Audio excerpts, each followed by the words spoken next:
భగవద్గీత 5వ అధ్యాయము కర్మ సన్యాస యోగము. ఈ అధ్యాయం కర్మ సన్యాస పనులను త్యజించటం మార్గాన్ని, కర్మ యోగ భక్తి యుక్తంగా పనిచేయటం మార్గంతో పోల్చి చూపుతుంది. రెండు కూడా ఒకే లక్ష్యం దిశగా దారితీస్తాయని, మనం వీటిలో దేనినైనా ఎంచుకోవచ్చు అని శ్రీకృష్ణుడు వివరిస్తున్నాడు. కాని మనస్సు ఎంతో పరిశుద్ధమైనదిగా ఉంటే తప్ప కర్మ సన్యాసం అనేది పరిపూర్ణంగా దోషరహితంగా చేయలేము, మరియు భక్తితో పనిచేయటం ద్వారానే ఆ చిత్తశుద్ధి సాధించవచ్చు. కాబట్టి కర్మయోగమే సాధారణంగా చాలామందికి సరియైన దారి. కర్మయోగులు తమ ప్రాపంచిక విధులను పవిత్రమైన బుద్ధితో, ఫలాసక్తి విడిచి భగవత్ అర్పితముగా చేస్తారు. ఈ విధముగా తామరాకుకు తాను తేలియాడే నీటి యొక్క తడి అంటనట్టు వారికి పాపము అంటదు. జ్ఞాన ప్రకాశించేవారు ఈ శరీరము అనేది ఆత్మవసించే నవద్వారాల నగరమని తెలుసుకుంటారు. ఈ విధంగా వారు తాము కర్తలము కాము అని, తాము భోక్తలము కూడా కాము అని తెలుసుకుంటారు. వారు అందరి పట్ల సమత్వ దృష్టి కలిగి ఉంటారు. ఒక బ్రాహ్మణుడు, ఆవు, ఏనుగు, కుక్క, చండాలుడు అందరినీ సమానంగా చూస్తారు. అటువంటి నిజమైన జ్ఞానులైన జనులు దోషరహితమైన దైవీ గుణాలు పెంపొందించుకుంటారు మరియు పరమ సత్యము యందు స్థితులై ఉంటారు. ప్రాపంచిక జనులు ఇంద్రియ వస్తువిషయముల నుండి వచ్చే సుఖాల కోసం ఎంతో శ్రమిస్తారు, కాని అవే నిజముగా దుఃఖ హేతువులు అని తెలుసుకోరు. కాని కర్మయోగులు వాటి యందు ఆసక్తి కలిగి ఉండరు. ప్రతిగా తమలోనే ఉన్న భగవంతుని ఆనందాన్ని ఆస్వాదిస్తారు. ఈ అధ్యాయం తదుపరి కర్మ సన్యాస మార్గాన్ని వివరిస్తుంది. కర్మ సన్యాసులు ఇంద్రియ మనోబుద్ధుల నియంత్రణకు ఎన్నో నిష్టలు పాటిస్తారు. వారు బాహ్యమైన భోగ సంబంధ అన్ని తలంపులని త్యజించి కామ, క్రోధ, భయముల నుండి స్వేచ్ఛ పొందుతారు. ఈ నియమనిష్టలన్నిటినీ భగవత్ భక్తితో సంపూర్ణము చేసి శాశ్వతమైన శాంతిని పొందుతారు. అర్జునుడు అన్నాడు, ఓ శ్రీకృష్ణ, నీవు కర్మ సన్యాసమును, పనులను త్యజించుట ప్రశంసించావు మరియు కర్మయోగమును, భక్తితో పనిచేయుట కూడా చేయమన్నావు. ఈ రెంటిలో ఏది శ్రేయస్కరమో ఖచ్చితముగా తేల్చి చెప్పుము. భగవానుడు పలికెను, కర్మ సన్యాస పనులను త్యజించుట మార్గము మరియు కర్మయోగ భక్తితో పనిచేయుట మార్గము రెండూ సర్వోన్నత లక్ష్యం వైపు దారి తీస్తాయి.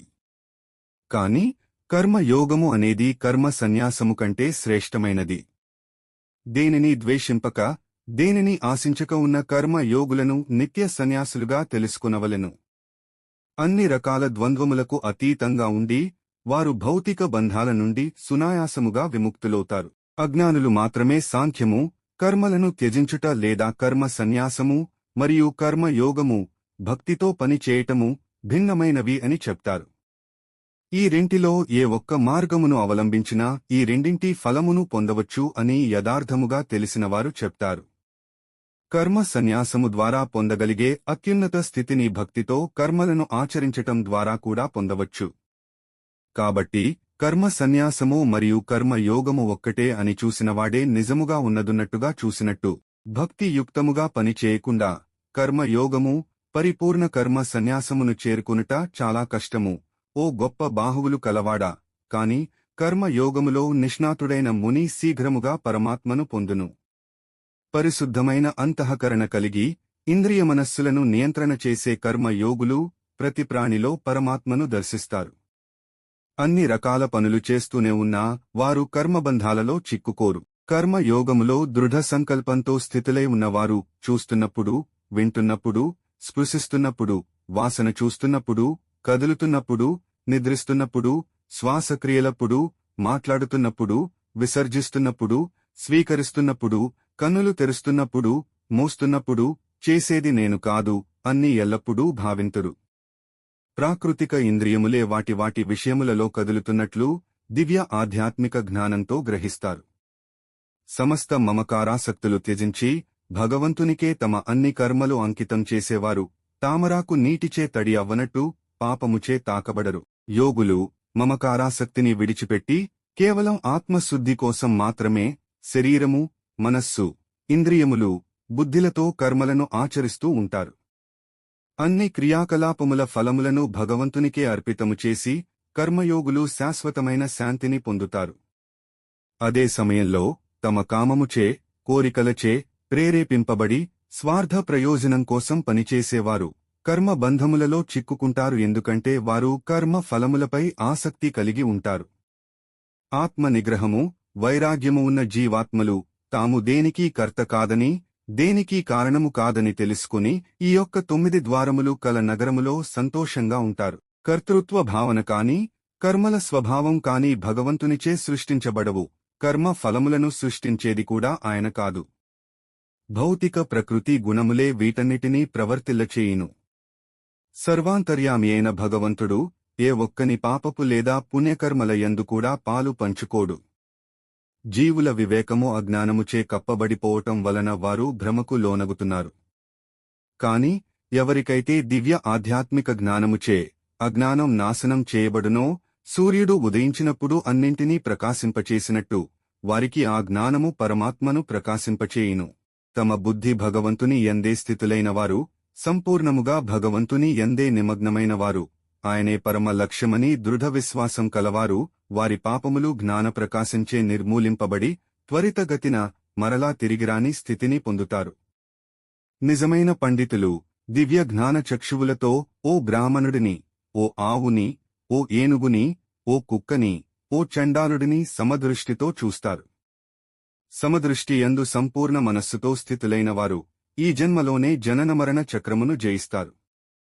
వారు భగవంతుని యొక్క దోషరహిత గుణములను కలిగి ఉంటారు కాబట్టి పరమ సత్యము నందే స్థితులై ఉంటారు. భగవంతుని యందే స్థితులై దివ్య ఆధ్యాత్మిక జ్ఞానము నందు దృఢమైన అవగాహన కలిగి ఉండి మరియు భ్రమకు లోను కాకుండా ఉన్నవారు ప్రియమైనవి జరిగితే లభిస్తే పొంగిపోరు లేదా ఏవేని అప్రియమైనవి జరిగితే కృంగిపోరు. బాహ్యమైన ఇంద్రియ సుఖాలపై మమకారాసక్తులు లేనివారు ఆత్మ యందే దివ్యానందాన్ని అనుభవిస్తారు. యోగం ద్వారా భగవంతునితో ఐక్యమై అంతులేని ఆనందాన్ని అనుభవిస్తారు. ఇంద్రియ వస్తువిషయ సంపర్కం వలన కలిగే భోగాలు ప్రాపంచిక మనస్తత్వం ఉన్నవారికి ఆనందదాయకంగా అనిపించినా అవి యథార్థముగా దుఃఖ హేతువులే.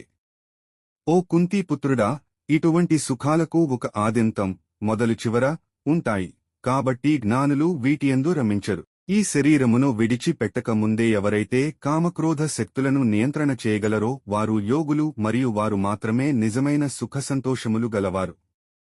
ఎవరైతే తమలో తాము ఆనందంగా రమిస్తూ ఉంటారో, లోనున్న పరమాత్మ యొక్క ఆనందాన్ని ఆస్వాదిస్తూ ఉండి అంతర్గత జ్ఞాన వెలుగుచే ప్రకాశిస్తూ ఉంటారో అటువంటి యోగులు భగవంతునితో ఏకమై భౌతిక ప్రాపంచిక అస్తిత్వము నుండి విముక్తులవుతారు.